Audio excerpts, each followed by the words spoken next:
안녕하세요. 킹스턴 한인교회 성도 여러분들 이렇게 만나 뵙게 돼서 정말 반갑고 기쁩니다. 니카라과에서 사역 중이고 지금 또 여러 가지 계획을 가지고 최근에 월요일 날 우리 가족을 데리고 지금 토론토에 왔습니다. 이상훈 선교사입니다. 오늘 특별하게 거룩한 주일 예배 강단에 부족한 사람을 세워주셔서 진심으로 감사드립니다. 이 시간에 저는 여러분들과 함께 우리들이 하나님으로부터 부르심을 받은 가장 거룩한 부르심인 이 선교에 대한 말씀을 나누면서 여러분들과 함께 은혜를 나누고자 합니다. 그리고 또 제 사역에 대해서도 제가 소개를 하려고 하는데요. 여러분들이 선교 현장의 상황을 이해하시는데 도움이 됐으면 하는 소망입니다. 말씀을 시작하기 전에 우선 앞서서 우리가 흔히 듣는 그 두 가지 단어가 있습니다. 선교 그리고 전도, 그죠? 그 선교와 전도의 차이점 그리고 같은 점이 뭔가 한번 잠시 생각해 보는 것도 의미 있을 것 같습니다. 사실 선교와 전도는 모두 복음을 전하는 일입니다, 그죠? 단지 그 대상과 범위가 좀 차이가 있다고 생각을 합니다. 전도는 같은 문화권, 같은 언어권, 즉 같은 나라에 사는 그 같은 지역의 사람들한테 복음을 전하는 걸 우리가 일반적으로 전도라고 하고요. 그리고 언어가 다른 곳, 타 문화권에 가서 복음을 전하는 것을 우리가 선교라고 이렇게 일반적으로 부릅니다. 근데 왜 전도와 선교를 이렇게 또 구분을 해가지고 또 생각을 하느냐 하면요, 그 지역에 따라서 차이가 있기 때문에 국내 선교와 해외 선교에는 그 방법론에 또 차이가 있습니다. 우리가 전도를 하는 방법이 틀리기 때문에 그때 우리가 그렇게 선교와 전도를 구별한다고 저는 생각을 합니다. 일반적으로 사람들이 선교, 이렇게 전도 이런 얘기를 듣게 되면은 저도 전에 그랬습니다만은 선교 이런 얘기를 들으면 선교사들, 해외 선교사들 생각하게 되고요. 그다음에 전도 그러면은 길거리에서 기타 치면서 그다음에 이동 스피커 갖고 다니면서 길거리에서 찬양하고 말씀 전하는 그 전도단, 그 전도 그룹들을 생각을 합니다. 그렇게 생각을 한 동시에 나하고는 아무런 상관이 없는 것처럼 그렇게 생각을 쉽게 합니다. 우리가 또 교회를 다니면서도 그런 생각을 일반적으로 하면서 신앙생활을 합니다. 그렇지만 이런 선교, 그 다음에 전도는 어떤 그 선교사라든가 전도하는 그룹의 어떤 전유물이 아닙니다. 성경은 분명히 이렇게 말씀하고 있습니다. 선교와 전도는 모든 크리스찬들의 사명이며 교회가 존재하는 이유 중에 하나라고 분명히 성경은 이렇게 얘기를 하고 있습니다. 그런데 우리는 선교와 전도를 그냥 이렇게 등한시하면서 그 중요성을 잊어버린 채 신앙생활을 하면서 하루하루 살아갑니다. 이 시간에 저는 여러분들과 함께 하나님께서 가장 우리들을 거룩하게 부르신 선교와 전도, 여기에 왜 우리가 참여를 하면서 신앙생활을 해야 되는지 성경적인 면에서 함께 좀 살펴보면서 하나님의 마음과 함께하는 이 시간이 되기를 소망합니다.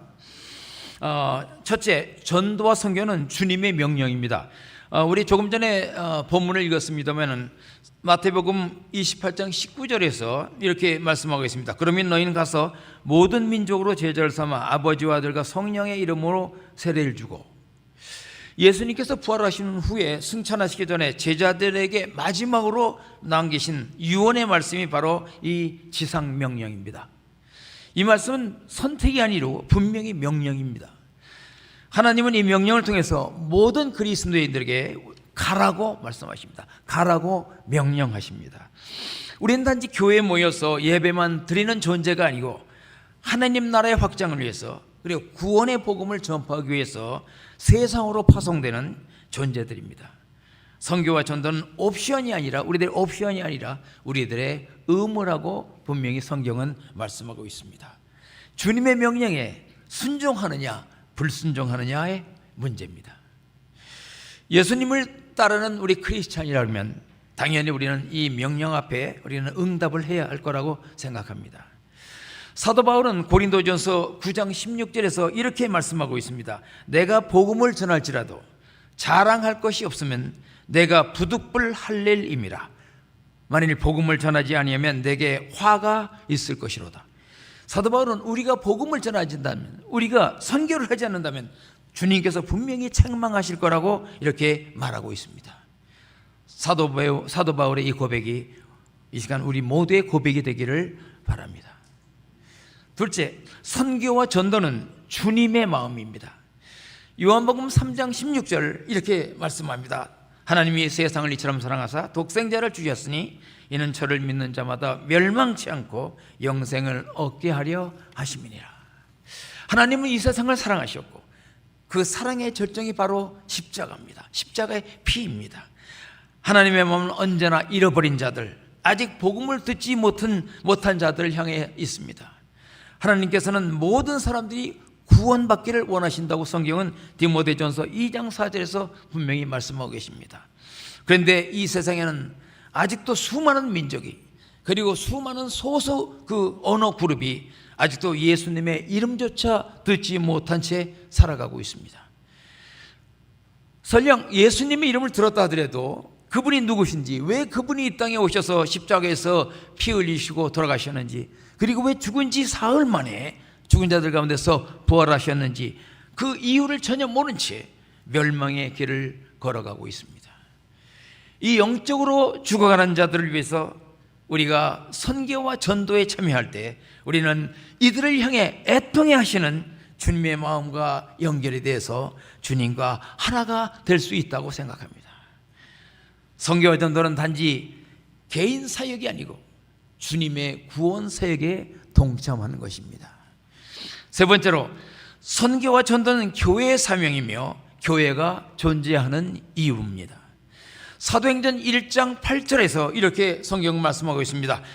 오직 성령이 너에게 임하시면 너희가 권능을 받고 예루살렘과 온 유대와 사마리아와 땅끝까지 이르러 내 증인이 되리라 하시니라.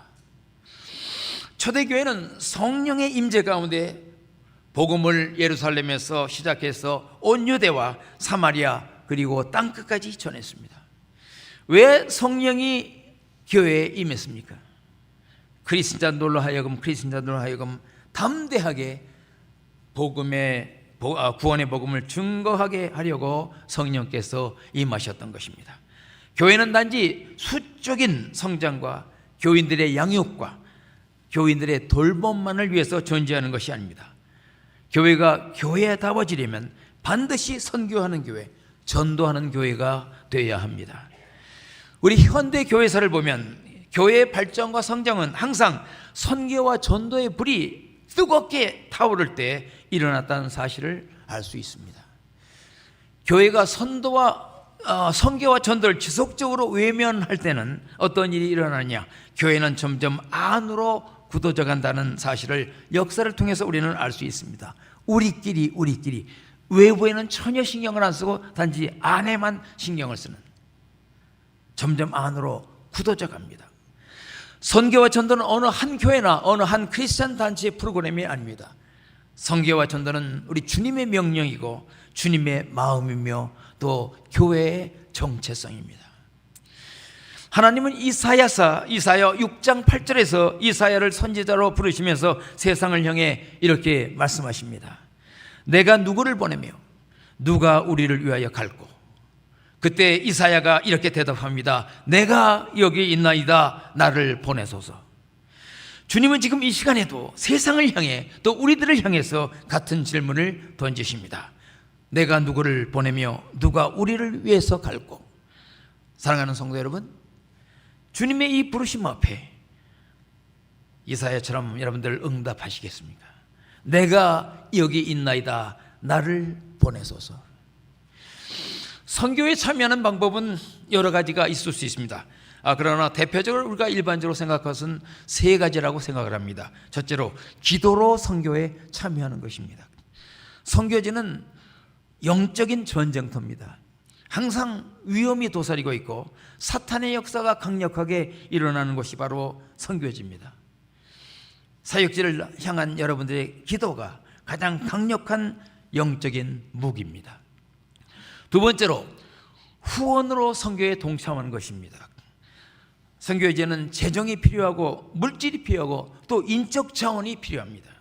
그래서 재정과 물질과 또는 인적 자원의 지원을 통해서 보내는 선교사로서 여러분들이 선교에 동참하실 수 있습니다. 선교제에서는 참 어떤 분은 그렇게 말을 합니다. 무슨 물질이 필요해? 그냥 성경만 말씀만 전하면 되지. 그것이 현실적으로는 불가능합니다. 꼭 필요한 것이 많은 그들에게 우선 필요한 것을 어느 정도는 채워주고, 우리 옛날에 150년 전에 왔던 선교사들도, 해외 선교사들도 다 그렇게 했습니다. 조선 땅에 들어와서 먼저 우리 조상들이 필요한 것들을 채워주면서 동시에 말씀을 전했던 것입니다. 그렇기 때문에 어떤 그 재정적인 것, 거기 꼭 필요한 것들, 그런 물질도 꼭 필요한 것이 선교지입니다. 그리고 또 하나, 인적 자원 지원이 필요합니다. 추수할 곳은 많고 추수할 사람이 적은 곳이 그 선교지입니다. 그래서 그 인적 자원을 지원하는 걸 통해서, 아니면 본인이 스스로 인적 자원으로 자원해서 와서 봉사하는 것, 그런 방법을 통해서 선교에 동참할 수 있습니다. 또 셋째로는 직접 선교사로 나가서 복음을 전하는 방법입니다. 그것이 가장 효과적인 방법이죠. 선교로 봐서는요. 단기 선교팀에 합류해서 구원의 복음과 또 하나님의 사랑을 그 사람들한테 전하는 방법이 있겠고, 또 단기 선교사 한 3개월 내지 6개월 단기 선교사로, 아니면 또 중장기 선교사로 1년 3년 이렇게 와서 선교사로 사역하고 또 이 캐나다로 들어오고 하는 방법도 있겠습니다. 이렇게 중장기 단기 선교사로 왔다가 사역을 마치고 다시 자기 나라로 들어가는 그런 선교사님들이 굉장히 많습니다. 왜냐하면 양쪽의 일이 다 있을 때 어느 한쪽에서 계속 오랫동안 장기적으로 있을 수 없는 경우에는 이렇게 중장기 단기 선교사로 나와서 사역을 하는 그런 방법도 있습니다. 지금까지 여러분들과 함께 우리가 왜 선교와 전도를 해야 되는가 간단하게 성경적인 관점에서 한번 살펴봤습니다. 근데 저는 개인적으로요, 우리 한인 크리스찬들, 다른 크리스찬들 말고요, 한인 크리스찬들은 꼭 해외 선교를 해야만 하는 특별한 이유가 한 가지 더 있다고 저는 개인적으로 이렇게 생각을 지금도 하고 있고 전에서부터 해왔습니다. 이것은 성경 말씀은 아니고요, 제 개인적인 생각입니다. 지금으로부터 약 150년 전에 조선 말기 우리 조상들이 찌들은 가난, 질병, 고통과 절망 가운데서 신음하고 희망이 없이 살아갈 때, 그때 캐나다, 미국, 또 호주, 영국 등지에서 해외 선교사들이 그야말로 목숨을 걸고 가족들을 데리고 이름조차 모르던 불모의 땅인 조선에 들어왔습니다. 그들은 조선에 들어온 후에 모든 어려움을 견디면서 교회를 세워서 복음을 전했고, 학교를 세워서 교육을 시작했고, 병원을 세워서 병자들을 치료했습니다. 그들의 이런 사랑과 헌신이 오늘날 우리 대한민국을 4만 명에 가까운 선교사들을 해외로 파송하는 기독교 국가로 만들었고, 또 경제대국, 선진국으로 만든 뿌리가 되었다고 저는 생각을 합니다. 몇 년 전 제가 한국을 방문했을 때 그 당시 조선에 들어와서 사역했던 그 외국인들 선교사들이 잠들어 있는 그 마포 양화질이라는 곳을 방문을 했었습니다. 묘지 한쪽편에 그 당시 부모들을 따라왔다가 풍토병으로 숨진 그 선교사들 어린 자녀들의 묘들이 함께 있었습니다. 불모의 이국 땅에서 어린 자녀들을 먼저 떠나보내야 했던 그 부모들의 마음이 얼마나 슬펐을지를 상상해 보았습니다. 그 어린이 묘지들을 쳐다보면서 정말로 눈시울이 뜨거워지고 가슴 아파했던 때가 엊그제같이 지금도 생생합니다. 이제 우리 크리스찬들은, 특히 한국 크리스찬들은 이들 파란 눈의 선교사들로부터 우리 조상들이 받았던 구원의 복음, 사랑과 헌신, 그리고 우리 주님께서 우리 민족에게 넘치게 베풀어 주셨던 그 은혜들을 생각하면서 150여 년 전에 우리 조상들이 겪었던 것처럼 지구 이 세상에서 지금 가난하고 고통받고 억압받고, 그리고 주님을 알지 못해 구원의 길에서 멀어져 멸망의 길로 가고 있는 그 많은 잃어버린 사람들에게 이제 우리들이 받은 것을 돌려줘야 된다고 생각을 합니다. 이제 우리는 그 은혜에 보답하고 빚진 것을 갚아야 합니다. 이제 우리 차례입니다. 이제 빚진 것이 있다면 그 이자까지도 더 쳐서 갚아줘야 되지 않을까 그런 생각을 합니다.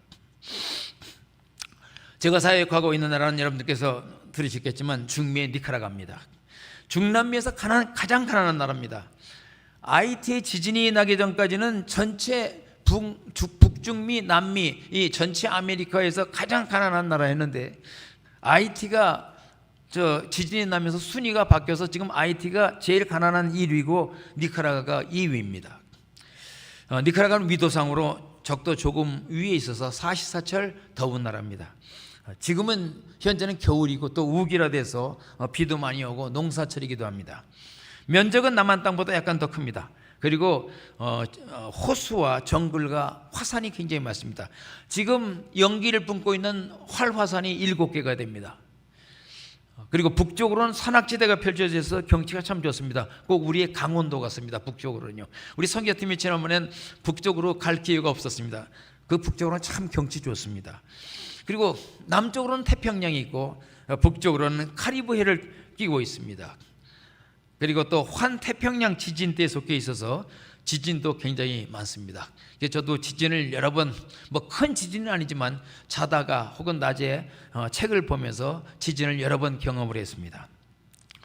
니카라과를 구성하고 있는 인종은 우리가 일반적으로 이제 커피색 그 얼굴을 가진 우리가 모레노라고 그러죠. 그런 사람들이 한 70% 정도 됩니다.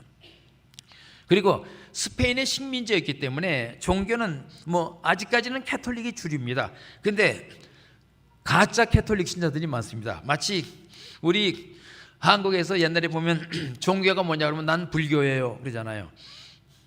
그 자기가 절을 다니는 게 아니고 부모들이 자기 할머니 할아버지가 옛날에 절 다녔으면 자기도 불교 신자로 생각을 하는 거예요. 이제 그런 식으로 생각하는 캐톨릭 신자들이 가짜 캐톨릭 신자들이 굉장히 많습니다. 그리고 뭐 사회적인 현상인데 아이를 출산하는 연령이 굉장히 빠릅니다. 마치 우리 조선시대 같습니다. 여자아이들 나이가 16살, 17살 되면 벌써 아이들이 있고 또 미혼모들이 많습니다. 어린애들이 애를 낳았으니까 얼마나 정상적이겠어요. 그 미혼모들이 굉장히 많습니다. 뭐 미혼모들이 많은 이유는 남자아이들이 경제적으로 경제적으로 능력이 없잖아요. 가족을 부양할 수 없는 그런 부양할 수 있는 능력이 없으니까 여자아이들이 자기 걸프렌드가 임신을 하면 그냥 다 이렇게 떠나가 버립니다. 뭐 속된 말로 도망을 가는 거죠. 그러다 보면 거기는 법적으로 아직까지 캐톨릭 국가이기 때문에 낙태라는 거라든가 이런 건 절대로 허용이 안 됩니다. 그래서 하다못해 강간에 의해서 임신을 해도 그 낙태를 허용하지 않는 게 니카라과입니다. 이렇게 해서 아이들이 생기면은 그 아이들은 여자들이 평생 동안 고생하면서 기릅니다. 그래서 일명 니카라과를 모계사회라고 이렇게 부르기도 합니다. 그리고 또 몇 년 후에 뭐 여자들이 계속 혼자 살 수 없잖아요. 아직 젊고 그러니까 또 몇 년 후에 또 다른 남자들을 만납니다. 그러면 또 똑같은 일들이 반복이 됩니다. 그래서 가정마다 아이들이 많습니다. 미혼모지만 아이들이 굉장히 많습니다. 근데 그 미혼모들은 또 할머니 세대에도 그랬고 자기 어머니 세대에도 그런 경험이 있기 때문에 뭐 우리 세대라고 뭐 특별하겠느냐 아주 자포자기한 마음 그냥 그걸 또 인정하면서 그렇게 살아갑니다. 그것이 큰 지금 니카라과의 사회 문제입니다. 니카라과뿐 아니고 모든 중남미가 거의 다 비슷합니다. 그래서 이들을 계몽하고 가르치기 위해서 저희 교회에서는 미래 아버지와 어머니가 될 청소년들을 대상으로 해서 아버지 학교와 어머니 학교 이런 가정 세미나를 주기적으로 열고 있습니다. 사실 한국이나 캐나다 같은 데는 아버지 학교, 어머니 학교 그러면 어른들을 대상으로 하지 않습니까? 그런데 니카라과는 어른들을 대상으로 하기엔 너무 늦었어요. 그렇기 때문에 미래 아버지와 어머니가 될 젊은 청소년 아이들을 상대로 해서 아버지 학교와 어머니 학교를 가정 세미나를 주기적으로 열고 있습니다. 그리고 니카라과 경제는 한동안 중남미에서 가장 빠르게 성장하다가 7년 전에 있었던 내전으로 인해서 아직도 깊은 늪에 빠진 상태입니다. 7년 전에 내전은 저도 그때 니카라과에 있었는데요. 참 국가가 망하는가 아닌가 하는 걱정이 될 정도로 내전이 아주 심각했습니다. 많은 사람들이 죽었고요. 소위 말해서 반정부, 친정부 이렇게 나눠져 가지고요. 물론 친정부는 옛날에 혁명군 세력이고 반정부는 외부의 지원을 받는 그런 외세의 지원을 받는 그런 세력이 반정부 세력입니다. 그래서 굉장히 지금 가난합니다. 그런데 그런 특별한 이유와는 상관없이 니카라과를 통해서 이 중남미 국가들이, 특히 중미 국가들이 경제적으로 가난할 수밖에 없는 역사적인 배경이 있습니다. 콜럼버스가 아메리카에 도착할 때 스페인 군대들하고 같이 들어왔습니다. 근데 스페인 군대만 들어온 게 아니고 그때 스페인 군대가 들어올 때 카톨릭 교회 예수회 소속 신부들하고 같이 들어왔습니다. 그 사람들을 앞세워서 들어왔죠. 군인들만 들어오면 보니까 신부들을 앞세우면 아무래도 원주민들이 좀 안심할 것 같으니까 신부들을 앞세우면서 군대가 들어왔습니다. 들어오고 나서 그 스페인 사람들은 그 지역에 살고 있던 인디언 원주민들의 노동력을 착취해서 커피, 설탕 그리고 목화 등 수백 년 동안 착취해서 본국으로 실어 날랐습니다. 그러다가 1821년에 국제적인 어떤 흐름에 따라서 스페인으로부터 독립을 하게 됩니다. 근데 막상 독립을 해놓고 보니까 나라 안에 무슨 생산할 수 있는 공장이라든가 어떤 기간 산업이 하나도 없었습니다. 스페인 사람들이 그동안에 현지인들을 착취만 했지 그들을 위해서 남겨놓은 국내 산업이라고는 아무것도 없었습니다. 대부분의 중남미 국가들이 그렇습니다. 그래서 독립 후에 늘 니카라과는 불안했습니다. 경제적으로 어렵고 또 외세 간섭으로 인해서 정치적으로 불안했고 내전이 끊이질 않았습니다. 그런 상황은 오늘날까지도 계속되고 있습니다. 그리고 경상수지면에 있어서는 커피나 설탕 이렇게 싼 1차 농산품을 싼 가격으로 수출하고 그 다음에 일상생활에 필요한 모든 물건들은 생산시설이 없으니까요 외국에서 수입을 합니다. 비싼 가격으로 수입을 합니다. 이런 상태에서 인프라가 전혀 구축이 되지 않은 상태에서 국가가 정상적으로 경제 발전을 한다는 것은 결코 쉬운 일이 아닙니다. 근데 다행스러운 건 요즘 중국하고 관계가 아주 가까워지면서 중국에서 전부 무관세로 자동초고 일반 이런 일반 일상용품이고 무관세로 들어와서 요즘은 중국하고 굉장히 관계가 가까워지면서 많은 물건들이 지금 들어와서 니카라과 사람들이 중국 덕을 상당히 보고 있다고 생각이 듭니다. 꼭 달러 스토어 같은 게 지금 요즘 굉장히 많이 생겼어요.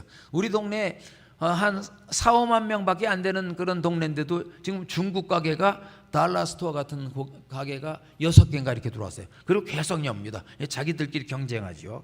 니카라과 사람들은 처음으로 중국 물건들이 달러 스토어에 가면 막 이쁘잖아요. 색색까지. 그런 거 못 보다가 지금 여기저기 그런 게 생기니까 싼 가격에 니카라과 사람들이 지금 굉장히 지금 달러 스토어 같은 중국 가게에 가서 지금 가보면 니카라과 사람들이 항상 줄을 서 있습니다. 거기서 사서 집에다가도 장식도 하고 하려고요. 그리고 또 한 가지 또 니카라과 경제가 어려운 것은 미국하고 대미 관계가 좋지 않습니다. 그래서 미국에서 지금 8년째 경제 제재를 가하고 있기 때문에 경제는 더욱더 어려워지고 있습니다. 거기 들어와 있는 한국 업체들, 봉제 업체들이 있는데 거기도 대개 수출을 미국으로 하거든요. 미국하고 계약을 맺고. 근데 북미 관계가 어려워지니까 쿼타도 별로 지금 들어오질 않습니다. 그래서 한국에 들어와 있는 거기 들어와 있는 한국 업체들도 지금 문을 닫고 철수하는 그런 과정이 있습니다. 정치적으로는 니카라과는 공화국입니다. 니카라과 민주공화국. 그렇지만 실제적으로는 사회주의를 지향하고 있는 한 정당 그리고 한 대통령이 지금 장기적으로 20년 가깝게 지금 집권을 하고 있습니다. 그들이 표방하는 노선은 민족주의입니다. 왜 그런 게 있냐면 꼭 니카라과뿐만 아니라 모든 중남미가 다 그렇습니다. 식민지 시대에 스페인과 포르투갈에 의해서 착취당했던 역사를 이제 더 이상 반복하지 않겠다. 그래서 중남미 국가들끼리 같이 연합하자. 이것이 바로 중남미 민족주의입니다. 그래서 민족주의를 표방하고 있고요. 그러다 보니까 자동적으로 중남미 정부들은 대개 좌파 정부들이 많습니다. 그런데 한 가지 참 감사한 일은 비록 좌파 정부지만 그렇다고 완전히 공산주의 정권은 아닙니다. 이 좌파 정권들이 카톨릭보다는 오히려 개신교에 더 호의적이라 돼서 우리가 부흥회라든가 노방전도를 할 때 아무런 문제가 없습니다. 종교의 활동은 철저하게 잘 보장을 해줍니다. 그것은 참 감사한 일입니다. 그 다음에 우리 선교팀이 오셔서 또 보셨지만 환경 문제에 있어서는 도시 중심부를 제외하고는 뭐 도시 외곽을 포함해서 농촌, 오촌 모두가 지저분한 그런 상태입니다. 그런데 한 가지 좀 이렇게 재미있는 건요, 이런 지저분한 모습들이 제가 어린 시절에 살았던 우리 동네의 모습과 너무도 많이 닮아서 오히려 지저분하다는 생각보다는 이 정겨운 마음이 들 때가 많습니다. 그것도 선교하는 데는 큰 플러스가 됩니다. 뭐 길거리에는 걷다 보면은 뭐 다 풀어놓고 있으니까요. 뭐 개똥, 소똥, 뭐 말똥, 닭똥 뭐 쭉 널려 있습니다. 그래서 걸을 때는 조심해서 걸어야 됩니다. 또 자동차 운전할 때는 길거리에 이 구멍도 많고요. 그리고 또 어디 못들도 많습니다. 그래서 이 타이어 펑크 안 날라고 정말 조심해야 됩니다. 제 자동차 지금 타이어 겉으로 보기에는 멀쩡한데 안에는 지금 대여섯 번 타이어 4개가 다 대여섯 번 다 떼웠어요. 그래서 어떨 때 그 타이어를 이제 더 떼우려고 가면 타이어 고치는 데서 보고 그럽니다. 이제 더 이상 떼우시면 안 돼요. 그때 이제 타이어를 갈게 됩니다. 참 위험한 곳입니다. 그래서 제가 여러분들한테 이렇게 기도를 부탁할 때 기도 제목이 뭐예요? 그럼 제일 먼저가 안전을 위해서 기도해 주세요. 그 무엇보다도 뭐 거기는 큰 그 강도 이런 건 없습니다. 그냥 옆집 와서 그릇 하나 훔쳐가고 옆집 닭 잡아먹고 오리발 내밀고 하는 그 좀도둑밖에 없습니다. 그러나 가장 위험한 건 뭐냐면 운전입니다. 하도 그 교통사고가 많이 나고 타이어 터지는 게 많아가지고요. 그거를 위해서 기도해 달라고 제가 이렇게 부탁을 합니다. 또 하수도 또 시설이 잘 안 돼 있죠. 그래서 동네 걷다 보면 길거리에 다 이렇게 오물이 있으니까 악취도 나고 뭐 또 상수도 시설도 잘 안 돼 있어가지고요. 빗물을 받아서 빨래도 하고 목욕도 하고 또 식수로 사용하기도 합니다. 또 방 안에까지 이게 뭐 방문이라고 별도로 이렇게 닫고 여는 문이 없습니다. 그래서 방 안에까지 뭐 개도 들어오고 닭도 들어오고 뭐 오리도 들어오고 고양이도 들어오고 한마디로 동물들과 함께 사는 곳이 그곳입니다. 지저분한 환경이지만 이것이 우리들의 옛 모습이 아닐까 이런 생각을 하면은 뭐 이렇게 지저분해, 왜 이 개들이 들어오고 닭들이 들어와, 이런 생각보다도 더 정겨운 마음이 듭니다. 그러다 보면 더 그곳을 더 사랑하게 되지요. 더 마음 따뜻한 그런 마음을 느끼게 되고, 또 화장실도 마찬가지입니다. 재래식 화장실은 우리 뭐 지금 젊은 사람들은 모르겠지만 우리 옛날에 참 오래전에 우리도 재래식 화장실은 참 사용하기가 쉽지 않았습니다. 우리의 옛날 모습과 거의 비슷하다고 생각하면 됩니다. 조금 전에도 말씀드렸지만 니카라가 종교 분포는 아직까지 캐톨릭이 주류입니다. 스페인 군대가 들어오면서 항상 그 로마 캐톨릭 그 예수의 소속 신부들을 항상 데리고 왔습니다. 그래서 개신교 선교사들이 들어와서 선교를 시작하기 전까지 니카라가는 100%가 캐톨릭이었습니다. 지금은 이제 캐톨릭 교회가 아직까지는 많죠. 그 캐톨릭 교회는 동네마다 큰 교회들이 있습니다. 전통적으로 수백 년 된 역사를 갖고 있으니까요. 근데 개신교는 소수 인원수는 몇 명 안 되지만 소수 교회들이 굉장히 많이 전국적으로 분포가 되어 있습니다. 그래서 니카라과에서는 한 교회가 100명 성도수가 100명이다 그러면 대형 교회에 들어갑니다. 일반적으로 한 20명 내지 한 50명 선상에서 우리 교회들이 성도 수가 그 정도라고 생각하시면 되겠습니다. 그리고 니카라과 교회들은 일주일 내내 예배를 드립니다. 우리는 보통 우리 한국 교회들은 일주일에 2번 드리잖아요. 수요일, 주일 뭐 일반적으로 그렇게 하는 데도 있고 뭐 교회에 따라 틀리겠지만요. 근데 니카라과 교회들은 일주일에 7번 예배 드려요. 매일 예배 드립니다. 그러니까 목사님들이 설교 준비를 할 시간이 없어요. 그러니까 설교 준비 안 하고 그냥 막 하는 거예요. 예, 일주일 내내 예배를 드리니까요. 그 교인들은 또 교인들의 예배 드리는 방법은 열정적으로 춤을 추면서 찬양을 부르면서 그렇게 예배를 드립니다. 예. 그리고 또 아멘을 말씀마다 아멘, 아멘, 예, 아멘을 굉장히 많이 말합니다. 아멘, 아멘. 우리가 니카라과 교인들의 예배 드리는 모습을 오순절교회, 우리 한국도 그렇지 않습니까? 오순절교회 예배를 생각하시면 이해가 될 것입니다. 오히려 우리 한국의 오순절교회보다 더 열성적으로 더 춤을 추면서 더 찬양을 하면서 아멘 아멘 하면서 그렇게 예배를 드립니다. 우리가 어떤 면에 있어서는 우리가 또 본받아야 될 점도 있다고 생각을 합니다. 그리고 설교 내용은, 목사님들 설교 내용은 주로 기복신앙이 주를 이룹니다. 구원의 복음은 거의 설교에서 찾아보기가 힘듭니다. 십자가의 보혈, 그 설교 별로 없습니다. 주님의 부활, 거기에 관한 설교는 거의 없습니다. 거의가 전부 기복신앙입니다. 예수 잘 믿으면 병 낫고 잘 되고 자식들 잘 되고 뭐 경제적으로 나아지고, 주로 기복신앙이 주를 이룹니다. 그리고 또 한 가지는요, 니카라과 우리 개신교회는 이 성전에 이렇게 십자가가, 외부나 내부에 십자가가 없습니다. 선교팀이 오면은 가끔 물어봐요. 아니 왜 이 밖에도 십자가가 없고 교회 안에도 십자가가 없어? 이렇게 물어봅니다. 근데 이유가 있습니다. 니카라과에서는요, 개신교회는 바뀌고 아니고 십자가를 세우거나 달지 않습니다. 이유는 이미 니카라과 사람들이 캐톨릭 문화에 익숙해 있어가지고 십자가를 보면은 즉시 저건 캐톨릭이네. 캐톨릭 교회가 아니고 개신교라 해도 저기는 뭐 들어가봤자 캐톨릭하고 똑같을 거야, 이런 생각을 미리 하기 때문에 전도적인 차원에서 캐톨릭과 좀 차별을 하기 위해서 참 달고 싶고 그러지만 그것을 달질 않습니다. 모든 개신교들이 그런 이유로 어떤 전도 목적이라든가 그런 걸 생각하면서 십자가를 교회 내부나 외부에 이렇게 달거나 이렇게 그리지 않습니다. 그러나 저희 교회는 이제 안에만 십자가가, 앞에만, 강대상 앞에 십자가가 있습니다. 밖에는 안 들고요. 캐톨릭 국가지만 특히 캐톨릭에 대해서 반대하는 사람들은요, 캐톨릭 그러면 또 아주 사탄시해가지고 그 십자가가 있으면 캐톨릭이라고 생각하고 교회에서 전도를 해도 그 교회는 캐톨릭하고 비슷해, 그렇게 미리 생각하라고 전도가 안 됩니다. 그래서 그런 이유로 저희들이 개신교는 안에 또 밖에 십자가를 안 단다는 것을 제가 여러분들에게 설명을 드립니다. 그리고 또 성찬식도 우리 개신교에서는 잘 하지 않습니다. 왜냐하면 니카라과 사람들은 어린 시절서부터 대개 태어나자마자 전부 일단 믿든 안 믿든 천주교 신자건 아니건 전부 아이들을 데리고 천주교로 가가지고 신부한테 무슨 이렇게 한번 기도 한번 받으러 데리고 갑니다.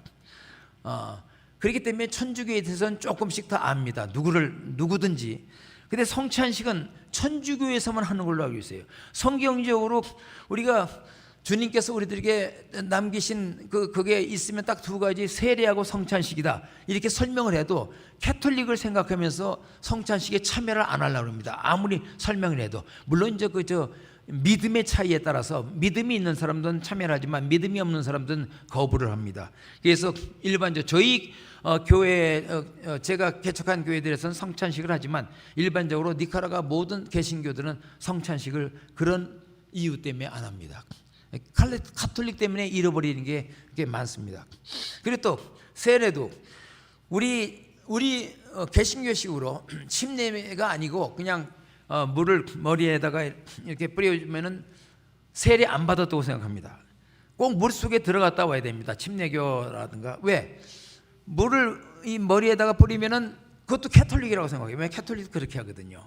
그래서 사실은 물 속에 들어갔다 나오는 게 침례가 더 성경적이라고 할 수 있습니다. 왜냐하면 우리 예수님도 물 속에 들어가셔서 세례 요한한테 세례를 받으셨으니까요. 그래서 제가 교단한테 물어봤어요. 교단에 공식적으로 제가 설교를 세례를 줘야 되는데 이 사람들이 그냥 우리식으로 하면 세례 안 받았다고 그런다. 그래서 물속에 꼭 들어가야 되는데 괜찮으냐 하니까 그게 더 오히려 성경적이라 돼서 괜찮습니다. 그래서 지금은 침례를 합니다. 저희 교회에서도 침례를 강에 데리고 가서 아니면 호수, 바다, 산속에 어떤 그 저렇게 물 웅덩이가 파져 있으면 산속에 물속에 들어가서 그렇게 지금 침례를 하고 있습니다. 캐톨릭 때문에 잃어버리는 게 굉장히 많습니다. 그리고 니카라과 그 현지 목회자들에 대해서 좀 말씀을 드리자면요, 극히 소수를 제외하고는 전혀 신학 교육을 받지 않고 그냥 스스로가 목사가 된 분들입니다. 그냥 내가 소명을 받았다 그러면 집에서 가족들 앞에서 설교하기 시작합니다. 그럼 옆집 사람 불러서 한두 사람 들고, 그러다 보면 교회 이름 붙이고 좀 동네 이웃들 전도해서 이렇게 불러서 예배 보고, 그러다 보면 자동적으로 목사가 되는 겁니다. 그래서 스스로 목사가 되는 경우가 90% 이상이라고 생각하시면 됩니다. 그런데 신학과 교리에 대한 배움이 없는 탓에 요즘 엄청나게 이단이 많이 들어오는데 그 이단에 아주 무방비상입니다. 한국에서 박옥수 이런 그 구원파라든가 신천지 통일교에서 많이 들어옵니다. 돈을 엄청나게 뿌리면서 뭐 호텔 제공하고 비행기값까지 대면서 세미나를 2박 3일 3박 4일 이렇게 하는데 거기 현지 목사들이 이 신학적인 어떤 그런 기본이 없기 때문에요, 그것도 똑같은 어떤 그 우리 기독교의 한 분파인 줄 알고 그런데 이렇게 갔다 오고 그럽니다. 그리고 갔다 오면 또 저한테는 또 속이죠. 모르는 척하죠. 나중에 다 알게 되는데 가지 말라고 해도 이렇게 갑니다. 아주 무방비 상태입니다. 그게 뭐가 이단인지 아예 관심조차도 없습니다. 그들 그 목사님들 설교 시간에는 주로 본인의 왜냐 성경적인 지식이라든가 신학적인 이렇게 배경이 있기 때문에 주로 설교 때는 본인들의 신비주의적인 어떤 그런 경험을 이야기하면서 성경 공부도 안 하고 그냥 성경을 한 구절 읽고 본인 생각 나름대로 스스로 자기가 주석을 해가지고 자기 말을 하다가 이 설교를 끝냅니다. 그리고 또 교인들은 그것보다 또 못하잖아요. 그래서 무지한 교인들은 또 그 말씀을 듣고 전부 다 아멘 아멘 합니다. 그래서 지금 니카라과는 목회자들이나 교인들 모두에게 문제가 심각한 상태입니다. 그럼에도 불구하고 그 사람들의 예배에 대한 어떤 예배와 찬양에 대한 열정, 그것만큼은 우리가 인정해 줘야 됩니다. 그 열정은 참 대단하고 뜨겁습니다. 그 길만 좀 잘 잡아주면 참 좋습니다. 선교 지역에 따라 약간 다르겠지만 일반적으로 중남미 지역에서는 교회 리더들의 제자와 훈련, 목회자들의 재교육이 아주 긴급합니다. 그래서 저희들도 계속해서 목회자들 훈련하고 재교육, 그 교회 리더들의 재교육을 계속적으로 시행을 하고 있습니다. 저는 지금으로부터 12년 전에 제가 만 60세 되던 황금날에 니카라과에 도착했습니다. 니카라과에서 60세부터 선교사로서 새 삶을 살겠다는 마음을 가지고 잊어버리지 않고 하기 위해서 상징적으로 60세 황금날 니카라과에 도착을 했습니다. 니카라과에서 또 다른 삶을 시작한 지 벌써 12년이 훨씬 지났습니다. 성경 말씀처럼 정말 시간은 정말 나르는 화살과도 같습니다. 정말 빠릅니다. 니카라과에서 사는 동안에 제 신변에 큰 변화가 한 가지 있었는데, 그것은 전 아내하고 사별한 후 13년 동안 호라비로 살다가 현재 아내와 결혼을 한 겁니다. 지금 아내와 사이에 5살짜리 늦둥이 마테오를 지금 두고 있습니다. 그리고 아내는 저를 만난 후에 신학 공부를 했고 제가 보냈어요. 그리고 지금까지 동역자로서 주어진 사역을 잘 감당해 왔습니다.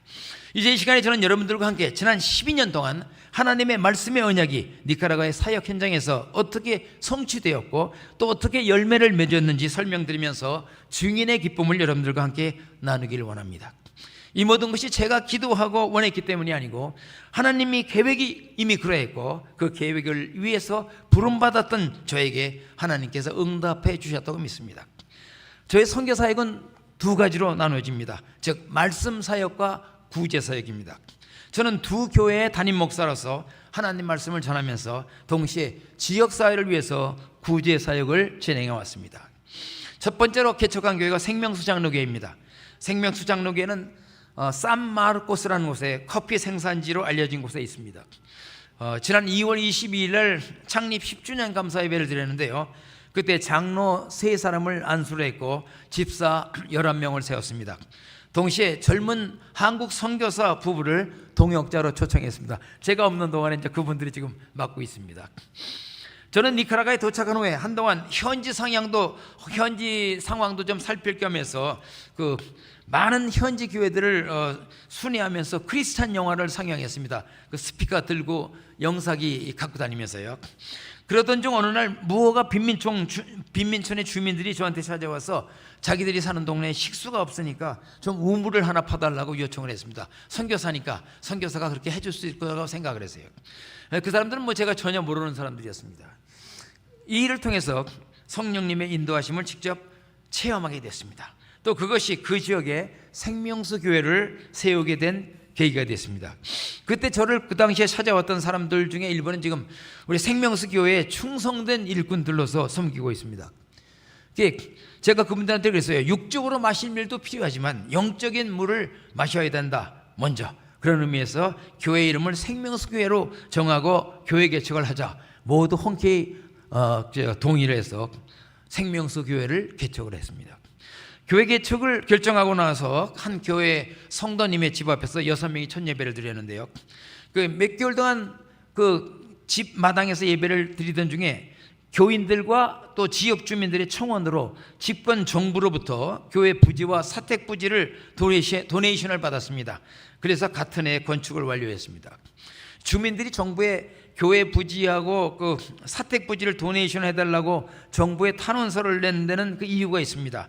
제가 도착해 보니까 그 무허가 빈민촌에 전기도 물도 학교도 아무것도 없었습니다. 그냥 철조망 하나 쳐놓고 이게 내 땅이다, 이제 그런 상황이었습니다. 단지 그리고 낡은 함석 지붕과 검은 플라스틱 백으로 벽을 두른 판잣집들 뿐이었습니다. 그때 그 당시에 안 목사님이 그 니카라과 현지를 방문을 하셨습니다. 그런데 그 마을 중앙에 폐허가 된 마구간이 하나 있었어요. 주민들은 그 마구간을 그들 자녀들을 위한 초등학교 건물로 사용하기를 원했습니다. 그래서 문교부하고 상의한 결과 주민들이 만일 그 마구간을 교실로 쓸 수 있도록 고쳐준다면 정부에서 초등학교 인가를 내주고 또 정식으로 선생님들을 보내주겠다는 약속을 받았습니다. 그래서 공사를 시작하고 공사를 마친 후 그 마구간은 지금 초등학교가 됐습니다. 에마누엘 초등학교입니다. 이 에마누엘 초등학교는 지금 약 150명의 학생들이 공부하고 있습니다. 킨더가든서부터 초등학교 6학년까지입니다.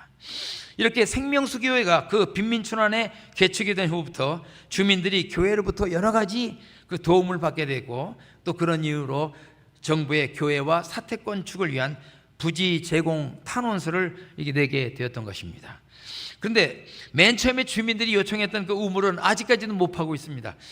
그 물은 있는데 300m를 파야 돼요. 근데 그 땅을 파는 경비만 미화 10만 불이 필요합니다. 그래서 결국은 포기할 수밖에 없었고 대신에 너무 미안해서 그 사정을 얘기했더니 토론토의 한 권사님 한 분이 그 사정을 듣고 그러면 어떤 방법이 있겠어요? 물어봐서 그러면 큰 물탱크를 사택에 설치해서 물을 사서 우리가 그들에게 무료로 제공해 주는 방법이 있겠습니다. 그랬더니 그분께서 도네이션을 하셔가지고 지금 1만 리터짜리 물탱크를 사택 정원에 설치하고 우리 교인들하고 주민들에게 무료로 식수를 공급하고 있습니다. 지금 생명수 첫 번째 개척한 생명수 교회는 그 지역의 빛과 소금으로서의 교회 역할을 아주 잘 감당하고 있습니다. 지금은 경제적으로도 자립할 수 있는 교회가 됐습니다. 얼마나 고마운지요. 두 번째로 개척한 교회가 베델 장로교회입니다. 이 교회는 파인애플 산지로 유명한 라콘셉시라는 곳에 있는데요. 이 교회 건물은 15년 동안 폐허가 된 창고처럼 방치되어 왔던 건물입니다. 역사는 이렇습니다. 미국에 있던 어느 한 교회가 교회를 세울 목적으로 거기에 개척을 할 목적으로 토지를 구입하고 건축 공사까지 했습니다. 그런데 어떤 법정 송사에 휘말리기 시작했어요. 그래서 법정 문제가 이게 시작이 되니까 골치 아프니까 아예 처음부터 그냥 포기를 해버렸어요. 그래서 오랫동안 낡은 창고처럼 방치될 수밖에 없었습니다. 지키는 사람도 없고요. 그래서 저는 그 당시에 그 지역에 새로운 교회를 개척하기 위해서 그 지역을 자주 방문했습니다. 그리고 그곳에 친구 목사들이, 현지 목사들이 있어서 그 현지 목사님들을 통해서 그곳에 적당한 그 교회를 개척할 곳을 찾고 있었는데, 그 목사님들이 제게 그 교회에 대한 이야기를 해줬어요. 그 교회가 그런 상태로 있어가지고 지금 뭐 저렇게 문 닫고 지금 폐허로 저렇게 남아있다. 그래서 곧바로 제가 미국에 있는 그 실제 소유주인 그 교회를 수소문했습니다. 그래서 수소문해서 그 교회하고 대화를 한 결과 그 교회가 공동의회를 열고 저에게 그 일체 소유권을 이전해 줬습니다. 그런데 막상 제가 그래서 인수를 받고 보니까 15년간 방치됐던 건물이라 돼서 울타리, 지붕 뭐 다 새로 해야 됐습니다. 그 다음에 건물 안팎으로도 전부 전체적으로 다 수리를 해야 됐습니다. 수리가 그래서 어렵지만 하여튼 수리를 끝냈습니다. 그리고 수리를 끝내놓고 나면 이제 개척을 해야 될 거 아니에요. 교회를 시작해야 되니까. 그래서 자매교인 첫 번째 개척했던 생명수 장로교회 교인들을 불러서 그 동네에 나가서 전도, 노방전도를 시작했습니다. 가정 방문을 하면서. 그래서 교회를 개척을 시작을 했습니다. 지금도 매주 토요일, 생명수교회는 매주 목요일인데 베델교회는 매주 토요일 오후에 가정 방문과 노방전도를 지금 계속하고 있습니다. 지금 베델교회는 40여 명의 성도님들의 예배처로 지금 사용함과 동시에 또 그 지역에 크리스천 선교센터로서도 사용하고 있습니다. 그 지역에서 제가 이제 교회 문을 오픈을 했어요. 교회 문을 오픈하면서 이제 각종 크리스천 세미나, 그 지역에 또 여성 프로젝트, 어린이 프로젝트, 장애인 프로젝트, 그리고 성경 공부반, 그리고 신학교, 이분들이 다 들어와서 현재 선교센터의 회원으로 들어와서 그 지역의 복음화와 지역 봉사를 위해서 지금 같이 사역하고 있습니다. 베델 장로교회는 현재 현지인 협동 은퇴한 목사님이에요. 후스턴 목사라고. 현지인 협동 목사님 한 분, 그 다음에 집사 6명, 또 한인 한교사, 한인 선교사 1명이 같이 섬기고 있습니다. 한인 선교사 1명은 생명성 교회에 제가 상명수 교회에 초청한 그 똑같은 한인 선교사 부부입니다. 젊은 선교사입니다. 그리고 아동급식 사역이 있습니다. 아동급식 사역, 가난한 나라는 어디든 마찬가지겠지만 안타까울 정도로 많은 아이들이 영양실조에 걸려 있습니다. 아이들이 잘 먹지도 못할 뿐 아니고 또 이곳에서는 막 굴러다니는 장난감이 얼마나 많습니까? 근데 장난감 하나가 없고 공책과 연필조차도 없습니다. 한마디로 표현하면 그냥 아무것도 없습니다. 이들 가난한 지역에 있는 아이들에게 현지 2군데 교회를 통해서 주일에 영양식을 공급하고 있습니다. 이곳에 모인 아이들을 통해서 그 2 교회가 주일학교를 시작했고, 또 이 아이들이 하나님의 말씀을 들으면서 자라기 때문에 미래에 교회의 일꾼으로 성장할 수 있다는 희망이 있습니다. 코로나 이전에는 4곳의 급식 아동 급식소를 운영을 했었는데 지금은 코로나 이후에 조금 예산상의 문제가 있어서 지금 2곳에서 아동 급식소를 운영하고 있습니다. 제가 운영 방법은 제가 금요일마다 쇼핑을 직접 해가지고 가서 전달을 해줍니다. 그러면 그 교회 여자 집사님들이 준비를 해서 아이들을 그 시간에 맞춰서 오면 아이들을 먹이고, 그리고 성경 공부하고 찬양하고 율동하고, 그리고 아이들을 집으로 돌려보냅니다. 그리고 장학 사역이 있습니다. 제가 하는 사역 중에요. 현재 6명의 크리스찬 청년 리더들에게 전액 풀 스칼라십, 전액 장학금을 지불하고 있습니다. 1인당 1년에 미와 1,000불입니다. 목적은 가난한 가정의 청년 크리스찬 리더들, 특히 조건은 대학생입니다. 그 크리스찬 대학생들이 학업을 대학 4년을 마칠 수 있도록 4년 동안 후원하는 것입니다. 자격은 아무한테 주는 게 아니고 교회에서 열심히 봉사하는 대학생 리더로서 담임 목사의 추천과 인터뷰를 거쳐서 4년간 지급이 됩니다.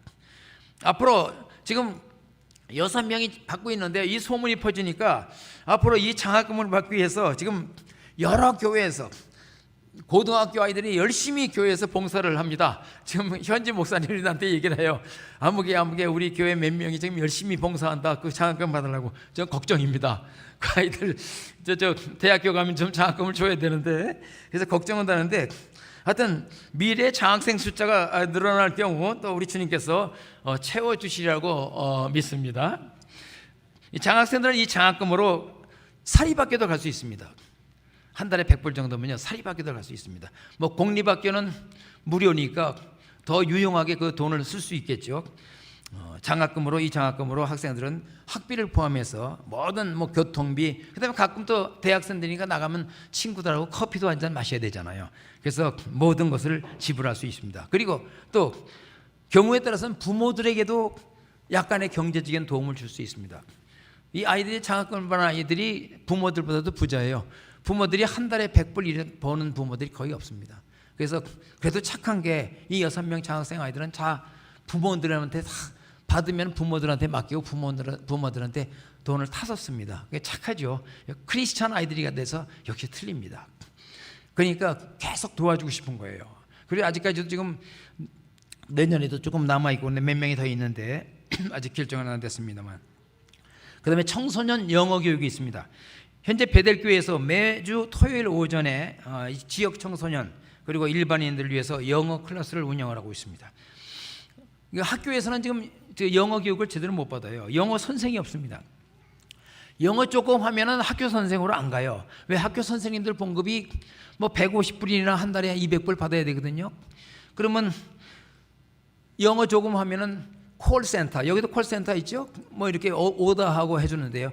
콜센터를 가면 한 달에 미어 1000불 받습니다. 영어 하는 사람들이 뭐 때문에 한 달에 150불, 200불 받으면서 학교 선생님으로 뭡니까? 그게 전부 영어 좀 하면 다 돈 많이 주는 데로 가요. 이게 학교에 영어 선생이 없어요. 이게 영어를 배울 수 있는 기회가 없는 겁니다. 그래서 우리 베델교회에서는 현지 청소년들하고 일반인들을 위해서 지금 매주 토요일 날 영어 교육을 시키고 있습니다. 이들이 더 미래에 더 좋은 직장을 구할 수 있도록 도와준다는 그런 의미입니다. 뭐 꼭 크리스찬이 아니어도 됩니다. 이런 경우는요. 현재 35명이 등록해서 공부하고 있습니다. 강사는 할 수 없이 제가 통반장 다 해야 되니까 강사는 제가 지금 하고 있습니다. 제가 지금 여기 있으니까 지금 휴강이에요. 휴강인데 지금 다른 사람을 빨리 한 사람을 채워넣어야 되는데 아직 지금 찾고 있는데 아직 못 찾고 있습니다. 그래서 현지인들 중에 구하기는 뭐 쉽지 않고요. 그래서 다른 나라에서 뭐 미국에서 왔다거나 캐나다에서 왔다거나 한국에서 와도 또 영어를 하는 사람도 있잖아요. 그래서 지금 찾고 있는데 아직까지 못 찾았습니다. 그리고 목회자 및 교회 리더 재교육이 있습니다. 하는 사역 중에요. 그래서 지금 현재 2개 지역에서 매년 주기적으로 합니다. 2개 지역에서 목회자 세미나와 성경 세미나를 지금 정기적으로 열고 있습니다. 현지 목회자하고 현지 교회 리더들의 제자화 훈련을 진행을 하고 있습니다. 강사들은 주로 한국과 캐나다 그리고 미국에서 자비량으로 본인들의 비용을 들여서 오십니다. 목회자 세미나는 올해로 7회를 마쳤고 성경 세미나는 6회를 마쳤습니다. 제가 아까 말씀드렸지만 현지 목회자님들 이 교육시키는 게 굉장히 중요합니다. 그리고 현지 교회 리더들 그 제자화 훈련 정말 중요합니다. 왜냐하면 스스로의 어떤 콜링에 의해서 스스로 소명에 의해서 참 그런 건 높이 우리가 평가하고 그래야 했지만 실제적으로 또 교육을 받아야 되잖아요. 교육 안 받은 사람이 어떻게 학교 선생 할 수 있습니까? 사범학교를 나와야지 또 학교 선생 할 수 있는 거 아닙니까? 뭐 교생 실습을 한다거나. 근데 거기는 그런 과정이 없이 다 목사도 되고 또 설교자도 되고 하기 때문에 이런 시스템을 통해 가지고 꼭 그분들을 교육해야 될 그 필요성이 있습니다. 그리고 신학교 지금 분교를 운영하고 있습니다.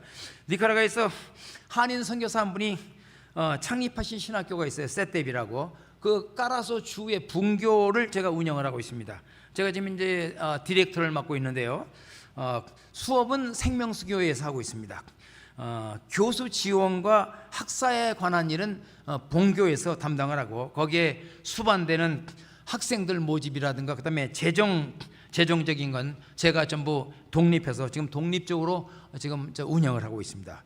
신학교의 운영 목적은 신학적 배경이 없이 스스로 목회자가 되는 게 니카라과의 일반 상황이기 때문에 정상적으로 또 체계적으로 성경과 신학을 공부한 미래의 목회자들을 길러내는데 그 목적이 있습니다. 현재 까라소주 분교의 이 신학생 수는 현재 17명입니다. 지금까지 주님의 인도하신 가운데 제가 니카라과에서 하고 있는 사역들에 대해서 여러분께 말씀을 드렸습니다. 이제 말씀을 마치려고 합니다. 다시 한번 강조하지만 선교와 전도는 교회가 해야 하는 일들 중에 한 가지 선택사항이 아닙니다. 교회가 해야 할 가장 핵심적이고 우리들이 꼭 해야 할 사명입니다. 선교와 전도는 우리 모든 크리스찬들이 해야 할 예수님의 명령인 동시에 성경 66권 전체의 주제며 또 예수님이 이 땅에 오셨던 목적입니다. 창세기부터 요한계시록까지 성경 전체의 사상이 선교와 전도에 집중되어 있습니다. 결론은 선교와 전도입니다. 성경적으로 살아가는 사람, 성경적으로 세워진 교회라면 우리가 선교와 전도를 빼놓을 수 없습니다. 선교와 전도는 성경의 중심 주제이며 성경의 결론이기 때문에 그렇습니다. 요한복음 20장 21절을 보면 예수님께서 부활하신 후 제자들에게 나타나셔서 이렇게 말씀합니다. 제자들에게 아버지께서 나를 보내신 것 같이 나도 너희를 보내노라. 이 예수님의 말씀을 늘 마음에 새기며 때를 얻든지 못 얻든지 항상 힘써서 선교와 전도에 동참하시며 사도행전의 역사를 재현하는 여러분 모두가 되시기를 진심으로 기원합니다.